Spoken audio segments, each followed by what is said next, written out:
এই ফকিন্নির বাচ্চাগুলো আমার লাইভে কোত্থেকে আসে? তোর মারে হিরো আলমের সাথে বিয়া দে, তোর মারে তোর বউরে একসাথে হিরো আলমের সাথে শোয়ায় রাখ। ফকিন্নির বাচ্চাগুলো মানে আমি আছি আমার কাজের তালে, আইসা একটা ফট করে একটা কমেন্ট মেরে দিবে। এসব থার্ড ক্লাস বস্তিগুলো আমার পেজের মধ্যে করেটা কি আমি তো বুঝি না।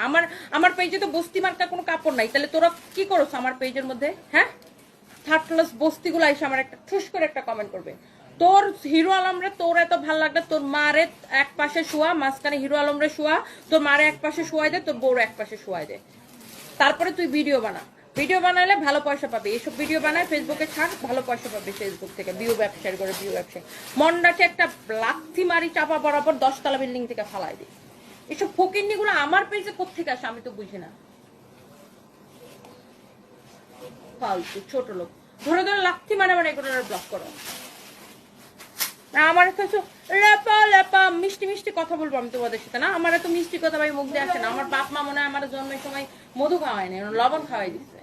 এর জন্য মনে করো ফাইজলামি করতে আসবে, লাথি মানে ওরা খাওয়াই দিব। আমার তো আমি এত মিষ্টি মিষ্টি চুপকা চুপকা কথা বলতে পারি না।